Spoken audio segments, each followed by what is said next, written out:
Paramount announced his landmark media rights agreement with Zuffa Boxing. Dana White and Zuffa Boxing will focus on matching prospects against each other in 50-50 fights in this landmark Paramount deal to create stars that will eventually appear on Turkey Al Sheikh shows. It will be like the UFC Contender Series. It's been co-signed by former lightweight and light middleweight world champion Vinny Paz.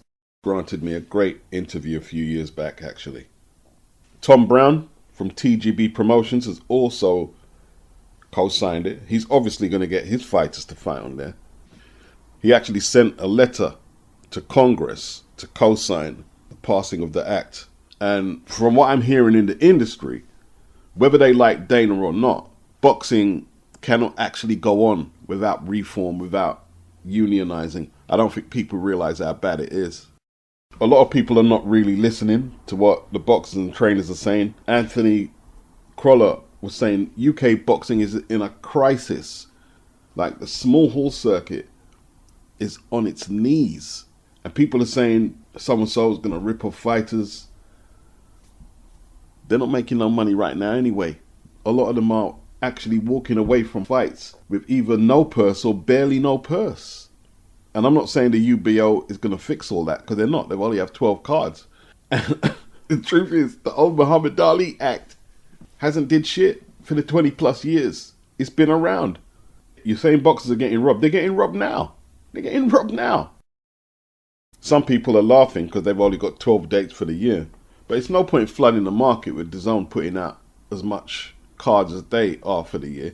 And 12 cards will be enough to accommodate the amount of fighters they have signed. 12 dates is more than enough.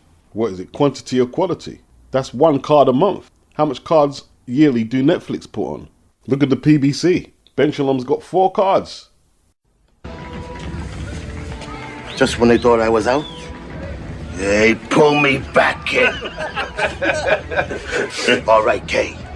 Just this one time. I've tried to draw a line under this, but let's go. I disagree with you on this big time. The act should not be touched. What the PBC did was detrimental to serious boxing fandom. Actually was beneficial to the fighters. I had to find that funny. And didn't at any point change the rules that protect the fighter. That's the point. You're approaching this from a fan standpoint. We should have no say in that side of things other than to lobby for transparency and protecting the fighters. Now let's challenge on your delusional take that you, behind a keyboard, can protect fighters. The boxers are not asking for you to protect them. Callum Walsh on his ranch with his new house with 15 fights and hasn't fought for a title, he's not asking for your protection. He's got Tom Loeffler there. He's got lawyers like Brandon Adams. They don't need your protection, bruh. And you're saying I'm looking at this like a fan. Who are you? Some lawyer or solicitor? No. You have to purchase tickets or subscriptions or pay-per-view. That's how you support fighters. I'm thinking like a fan. Perhaps that's what you should do. So as for the PBC being beneficial to the fighters, let me hand it over to someone who knows what they're talking about. So what's the fear? That the fighters at TKO are going to get screwed over? And that is where this becomes a comedy, a sitcom, because TKO hasn't even started doing shows yet. And this entire time, fighters have been getting screwed over right in front of Sean Zattel, and nobody batted an eyelash over it. So that you can do a Sally Struthers act now because it involves Dana White and not Al Heyman? Let me tell you something about the Muhammad Ali Act. What it is intended to protect you from? It's intended to protect fighters from promoters acting as both your manager and your matchmaker, as it constitutes a major conflict of interest. It's intended to protect you from long-term contracts that you can't escape. It's intended to protect you from hidden financial deals that rob you of your fair cut. And you know who all of that applies to? It actually applies to Al Heyman more than it applies to Dana White. Oh, that's right. Go back to the first part. Promoters acting as your manager and your matchmaker. That's what Al Heyman has been doing in front of all of you for years. Acting as both a promoter, an advisor, and a manager who simultaneously brokers deals with broadcast networks and at the same time dispenses advice to fighters as to what they should do, having full hegemonical control over them, even if it goes against their own best interests. You want examples? I give you some examples. Years ago, when both Adam Kovnowski and Luis Ortiz rejected an Anthony Joshua fight just to end up boxing on smaller shows for smaller money to keep all of the talent in-house. Who did that benefit? Because it didn't benefit them, their families, or their bank accounts. So who did that benefit? Oh, it benefited the promotion, and it benefited the broadcast partners, but not the fighters. Where was Jean Zettel when that happened? What did he have to say about that? What did he have to say when Deontay Wilder was advised by Al Heyman to reject a $100 million DAZN deal to box Anthony Joshua just to end up fighting Tyson Fury for less? Where was Jean Zettel when that happened? What did he have to say about that? Wilder's the one that said it. The money for Fury was not akin to the money for Anthony Joshua, but who's the one who advised him to turn that down?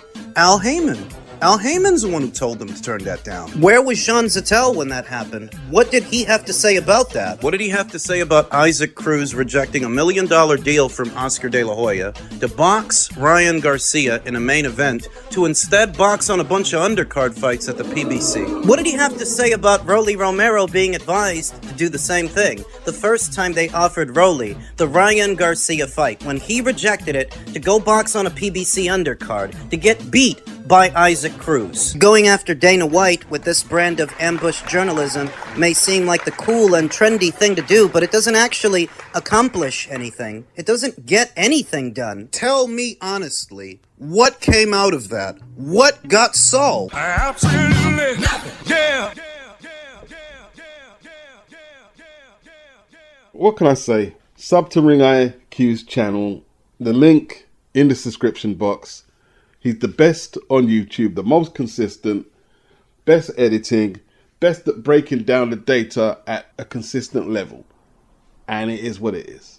Beneficial to the fighters. Are you guys trying to wind me up at this point? Here's Deontay Wilder when he was on the PBC complaining about delayed payments. Deontay Wilder makes bold claim about fighter pay. He stated that fighters getting paid months after fights was something that needed to change. According to him, if a fighter fights on a card, his revenue share should be given to him or her right after the fight, not 3 to 4 months after. This way there will be more transparency. You know that word you like using, transparency between promoters and fighters, growing the sport overall. Another thing we've got to change about these fighters, about getting this money. Want to wait no month or 2 weeks or 3 weeks, we need it now, he said. He's talking about Al Heyman. Seriously, you're using the PBC as your example. The PBC. Then I get comments like this. It's like when Pro Bellum came around. Boxers knew what Pro Bellum pass was like. Many still signed to get quick cash because it sounded good. Then you got fighters like Liam Williams saying he wasn't paid by them, had legal issues, and to get out of the contract, had to pay a hefty whatever. Works for some and some for others. This will be no different. How is this like Probellum? TKO and the UBO is backed by the Muhammad Ali Act. The Muhammad Ali Act is federal law. Probellum was run by drug dealers and thugs who had the US government and feds breathing down their neck. That's why they went from MTK to Probellum, to disrupt. They couldn't pay the likes of Liam Williams because they couldn't get a broadcaster to put their shows on. Nobody would touch them with a barge pole. How is this like TKO? Again? Let us move on. People are comparing this to the UFC. The UFC wasn't federal law. Now, unless you're going to accuse the politicians in Congress who are going to back the bill, unless you're going to accuse them of conspiring with Dana and Turkey and Tom Loeffler to rob the boxers' money, I'm just figuring why anyone who's got the intention to rob fighters would do it under federal law. Because basically, they can't breathe without federal law right behind them right now. Fighters have a direct link to whatever state or politicians pass the bill if anything untoward happens with their money or their career prospects. Now, hypothetically, I could argue Just like you guys are arguing that it's all going to go wrong for the fighters. I could argue the TKO UBO fighters are the most protected and safest fighters that you could find anywhere in the world. Health insurance, guaranteed purse, which a lot of fighters are not getting. Purse bids are not necessary. So the likes of Callum Simpson, whose purse bid with Kevin Sarjo was 13k, has to turn down fights and stay inactive. Lucky for Callum, he's probably in a position where he's not desperate enough that he has to take that fight. But there's other fighters who have to take the fight. Trust me, they have no choice because of the ghost bid, which is an absolute scam in certain cases. And then you got his promoter not bidding. His promoter didn't even bid. I had somebody in the comment section saying, oh, they've committed to PED testing, but because it's in-house, they won't have to disclose the findings. We don't know if they're actually being tested. That's not really an argument. If you don't know something, it's not really an argument to say it could go one way or the other. You're just being biased now, looking for everything you can to suggest there's not going to be testing. It's not really an argument. What we do know is that Ben Shalom has told journalists that his fights are being tested by UCAD. And then the likes of Dave Allen and Liam Smith have totally contradicted that. What we do know is Tevin Farmer wasn't tested on a Golden Boy card. We know that David Morrell on the PBC up there in Minnesota, at least 2 of his opponents said there was no pre or post fight testing. We have to let it play out.